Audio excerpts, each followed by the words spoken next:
میں یہ عرض کر رہا تھا کہ سیدنا صدیق اکبر رضی اللہ تعالیٰ عنہ زبان سے کچھ نہیں کہا، سب کی باتیں سنی اور سننے کے بعد حضور کی خدمت میں خود تشریف لے گئے اور جا کے عرض کیا اللہ کے محبوب یہ میں کیا باتیں سن رہا ہوں۔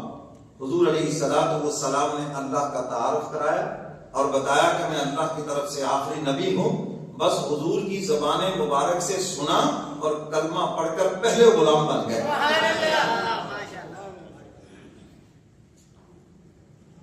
تو میرے محترم سامعین، اب یہ نہیں کہ اسلام قبول کر کے بس گھر بیٹھ گئے، کپڑے کے تاجر ہیں، مکہ کے مالداروں میں ان کا نام ہے، اب سارا دن تجارت تھوڑی تبلیغ زیادہ، جو بھی آ رہا ہے اس کو دعوت دے رہے، جو بھی آ رہا ہے اس کو دعوت دے رہے، جو بھی آ رہا ہے، یہاں تک کہ شام کو 6 لوگ جس میں سیدنا عثمان غنی رضی اللہ تعالیٰ عنہ بھی تھے، ان کو لے کر حضور کی خدمت میں پہنچے اور عرض کرتے ہیں اللہ کے محبوب یہ میری سارے دن کی محنت ہے۔ قرآن کریم نے پہلے ایمان لانے والوں کی فضیلت بیان فرمائی، فرمایا والسابقون الاولون من المہاجرین والانصار والذین اتبعوهم بإحسان رضی اللہ عنہم ورضوا عنہ وأعد لهم جنات تجری۔ اب تعالیٰ فرماتے ہیں سبقت لے گئے وہ لوگ جو ایمان لائے سب سے پہلے مہاجرین اور انصار میں سے۔ مہاجرین میں سیدنا صدیق اکبر رضی اللہ تعالیٰ عنہ 2 مرتبہ ہجرت بھی کی ہے، وہ لوگ سبقت لے گئے۔ ٹھیک ہے بعد میں ایمان لانے والوں کی فضیلت ہے، لیکن جو پہلے ایمان لائے ہیں نا، قرآن خبر دے رہا ہے کہ وہ سبقت لے گئے، یہ پہلے جنت کے جن کو سرٹیفکیٹ دیے گئے یہ وہی لوگ ہیں جو سب سے پہلے ایمان لے کر آئے۔ والسابقون الاولون من المہاجرین والانصار، جو سب سے پہلے ایمان لائے مہاجرین و انصار میں سے، والذین اتبعوهم بإحسان، اور فرمایا جنہوں نے اتباع کی ان کی اچھائی کے ساتھ، یعنی یہ اتنے کامل ایمان والے ہیں کہ جنہوں نے ان کی اتباع کی ہے اچھائی کے ساتھ، چاہے وہ قیامت تک لوگ ہیں، سارے کے سارے آ گئے۔ کیا ہے ان کے لیے انعام؟ رضی اللہ عنہم ورضوا عنہ، وہ خوش نصیب ہیں جو اللہ سے راضی ہیں، اللہ ان سے راضی ہے، اللہ ان سے راضی ہے۔ وَأَعَدَّ لَهُمْ جَنَّاتٍ تَجْرِي تَحْتَهَا الْأَنْهَارُ،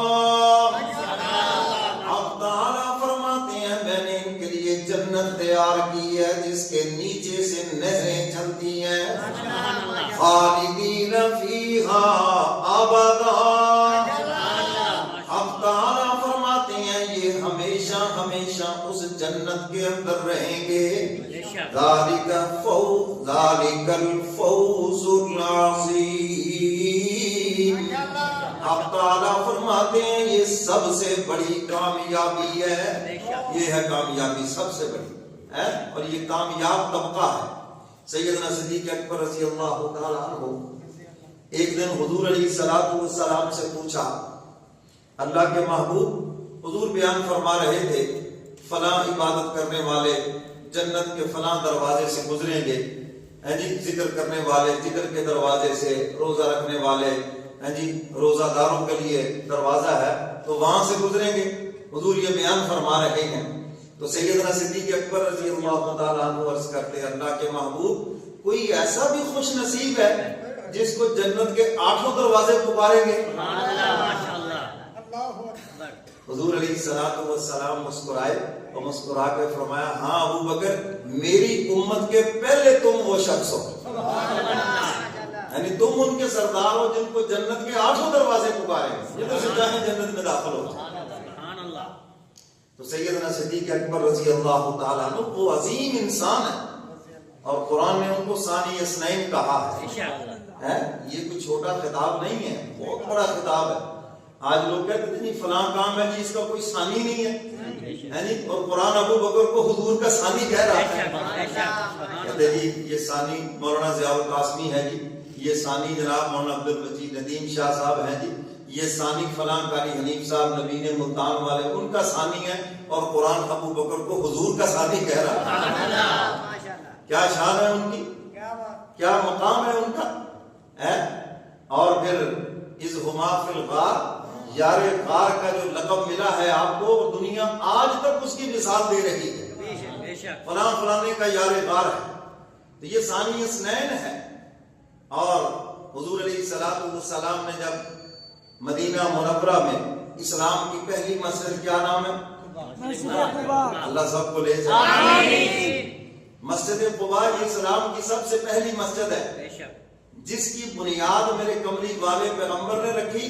پہلا پتھر حضور نے رکھا اور دوسرا ابو بکر صدیق نے رکھا۔ ثانی اثنین ہے جی۔ اور جہاں بھی آپ دیکھیں گے آگے حضور ہیں، پیچھے ابو بکر ہیں، سوائے غار ثور کے، وہاں پر پہلے ابو بکر ہیں، پیچھے حضور ہے۔ اللہ کے محبوب کوئی تکلیف پہنچے تو مجھے پہنچے، موذی جانور ڈسے تو مجھے ڈسے، اور آپ اس تکلیف سے محفوظ رہے۔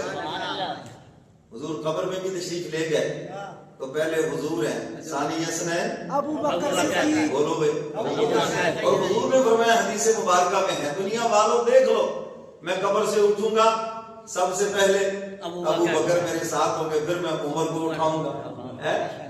حضور فرماتے میں جنت میں داخل ہوں گا، اول میں اور پیچھے ابو بکر، ثانی اثنین ہے۔ سمجھ گئے ہو بات کریں؟ تو سیدنا صدیق اکبر رضی اللہ تعالیٰ عنہ کو اللہ تعالیٰ نے امتیازی شان عطا فرمائی۔ میرے